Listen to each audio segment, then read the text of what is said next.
அனைவருக்கும் இனிய காலை வணக்கம். வெற்றிவேல் முருகனுக்கு அரோகரா. இன்னைக்கு நான் ஒரு முக்கியமான தகவலோட தான் வந்திருக்கேன். பழனி முருகன் கோவிலில் தேவஸ்தான அறிவிப்பு வந்து ஒரு வாரம் ஆகுது. என்னால் வீடியோ போட முடியல, அதுக்கு மன்னிக்கவும். இந்த வீடியோ இந்த வருஷம் போகர் ஜெயந்தி அன்னைக்கு மலைக்கோயிலில் மரகதலிங்க அபிஷேகம், அந்த வீடியோ தான். நான் சொல்ல வந்த முக்கியமான தகவல் என்னன்னு பார்த்தீங்கன்னா, 13ஆம் தேதி, அதாவது டிசம்பர் 13 வெள்ளிக்கிழமை அன்னைக்கு கார்த்திகை. அது எல்லாத்துக்குமே நல்லா தெரியும். நம்ம பழனி மலை கோயிலில் அதிகாலை 4 மணிக்கு விஸ்வரூப தரிசனம். இது ஒன்று. 4 மணிக்கு விஸ்வரூப தரிசனங்கிற போது கீழே 2 மணிக்கெலாம் கேட்டு திறந்துருவாங்க.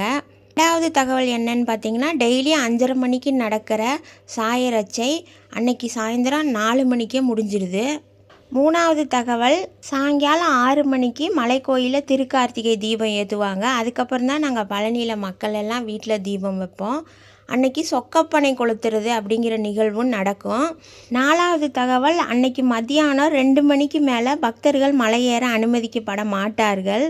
திருப்பி 6 மணிக்கு மேலே தான் நம்ம மலை மேலே போகணும். விஞ்சு, ரோப் கார் எதுவுமே இயங்காது. நம்ம படிப்பாதை வழியாகவும் யானைப்பாதை வழியாகவும் தான் பயன்படுத்திக்கலாம்னு கோயில் நிர்வாகத்திலேருந்து சொல்லியிருக்காங்க. அடுத்து முக்கியமான தகவல் என்னன்னு பார்த்தீங்கன்னா, 13ஆம் தேதி திருக்கார்த்திகை தீபத்தன்னைக்கு மலை மேலே தங்கத்தேர் இயங்காது. தங்கத்தேர் வந்து மலையை சுற்றும், அது சுத்தாதுன்னு சொல்லியிருக்காங்க. 6 மணிக்கு மேலே திருப்பியும் மக்கள் அனுமதிக்கப்படுவார்கள் மலை மேலே அப்படின்னு சொல்லியிருக்கிறாங்க. அடுத்த நாள் 14ஆம் தேதி வழக்கம் போல் எப்பயுமே நம்ம கோயிலுக்கு போகலாம். மேபி இந்த தகவலெல்லாம் நிறையா பேர்த்துக்கு தெரிஞ்சிருக்கலாம். தெரியாதவங்களுக்காகத்தான் நான் வீடியோ போட்டிருக்கேன். நன்றி, வணக்கம். வேறொரு வீடியோவில் சந்திக்கலாம். இந்த வீடியோ யாருக்காவது யூஸ்ஃபுல்லாக இருக்குன்னு நினச்சிங்கன்னா அவங்களுக்கு ஷேர் பண்ணி விடுங்க. ஏன்னா சுற்றி இருக்கவங்க வழக்கமாக கார்த்திகைக்கு நிறையா பேர் பழனி வர்றாங்க, தெரியாமல் வந்துடுவாங்க. அதுக்காகத்தான்.